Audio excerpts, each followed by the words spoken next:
When I first moved to Australia, I thought ANZAC biscuits looked so boring, but then I actually tried one. And I realized that they're basically just a really delicious oatmeal cookie. So today, I want to try and make my own, which could go either way at this point. Listen, I don't know if these are gonna live up to the Aussie standard, but I'm gonna try my best, okay? I'm gonna try my best. So if you don't know much about ANZAC biscuits, there's a huge history behind them here that I've been learning about over the years. These kind of were developed out of a need, something that the wives were able to send to the soldiers that had a longer shelf life than something like bread.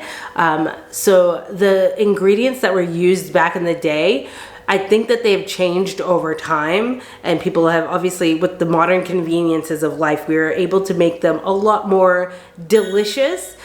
So the recipe that I'm using, honestly, I haven't even found it yet, but I will put it on the screen when I do. There's a lot of history that goes back to like World War I, the Australian and New Zealand Army Corps, I'm pretty sure. They needed something that had a long shelf life, that was easy to transport, and that is kind of a little bit of the history behind the delicious ANZAC biscuits that we get to enjoy today. I mean, if you don't know about them, you've probably never had one, but if you've had an oatmeal cookie, it's very similar to that. Now, there are different ways to make them. There are so many different recipes, and I'm sure that there's Australians out there that have like ANZAC biscuit recipes that are like passed down from generation to generation, which I think is really cute and sentimental. There's different textures that you can make. So some of them are really crunchy, some of them are chewy. So if you get one at a cafe, like it could be one or the other. I haven't had one at a cafe recently, to be honest, so this is gonna be interesting.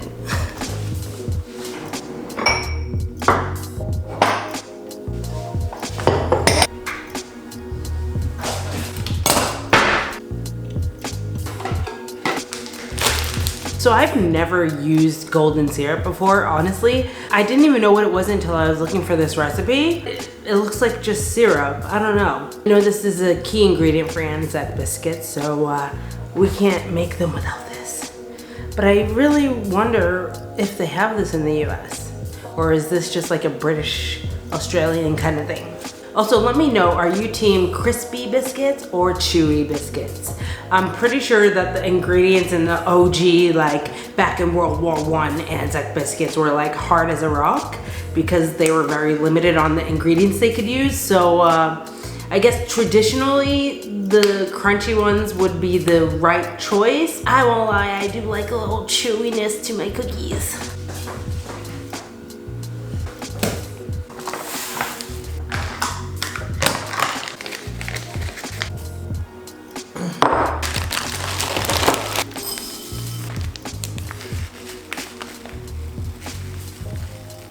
I will say, I usually don't like coconut flavored things. I love the smell of coconut and like coconut lotion and perfumes and stuff like that. But flavors, I usually steer away from it. But I've got to say, I really do enjoy them in an ANZAC biscuit. I don't know, they won me over. So I also learned that ANZAC biscuits also have the nickname of soldier biscuits.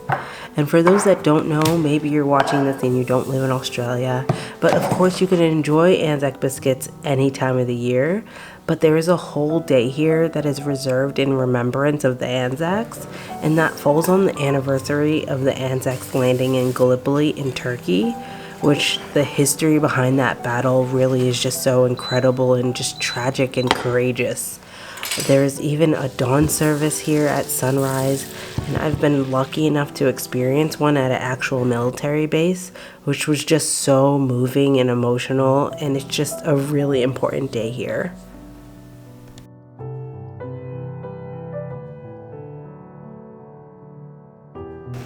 It's gotten like fizzy or whatever this is.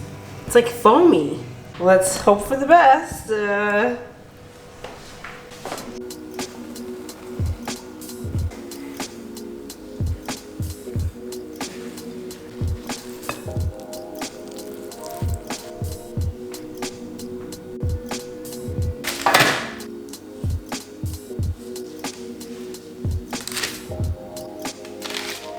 Alright, so if I'm being honest, I don't think I did this right.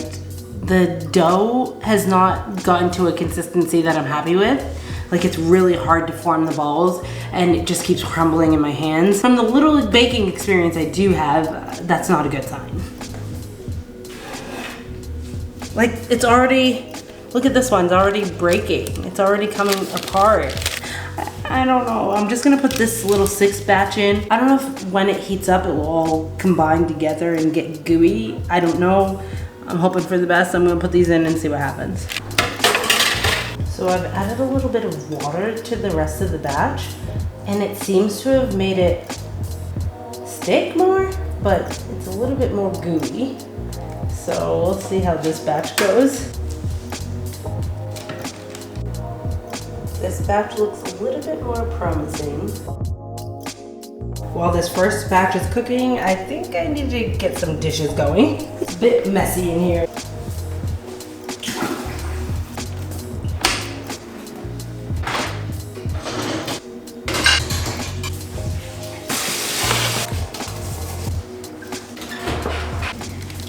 They don't look too bad. They don't look perfect, but hopefully this next batch will be better. But they're golden. I'll take it. Sure, 15 minutes. And we're starting now. They don't look terrible, so I'm actually feeling a little excited about them again. I just checked on the cookies. This didn't go to plan. It looks like a cake. I made them too big. And I had a feeling I was gonna make them too big, but I didn't know how much they were going to expand. And the first batch didn't expand that much, but the second batch expanded. Like, they would have kept expanding if the pan did not stop them. What have I done? You have been warned. This is not a pretty sight. Oh no. Just one.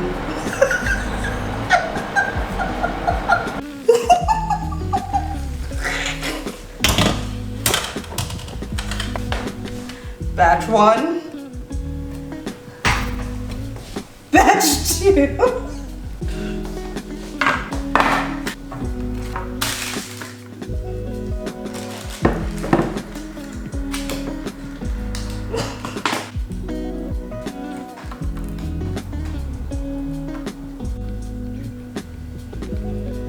All right, all that's left to do is taste test. Every time. Let me try. I don't want to try the good looking batch. I want it to be good, you know? I'll try this one. It doesn't look too bad, to be honest. We're gonna try it. It looks chewy inside, to be honest.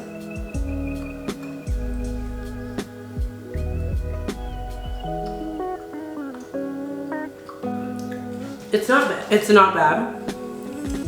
It's not bad, but I can like taste the granules of sugar, like they didn't melt down. I don't know, is that the coconut? These ones aren't bad.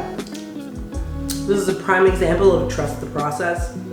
I tried to improve the process and obviously that did not work out. We'll try these ones now. Surprisingly, they don't taste bad either. They're just like a bark. Like, it's just not in a cookie. It's just not a cookie. But these ones are crispier. A lot crispier.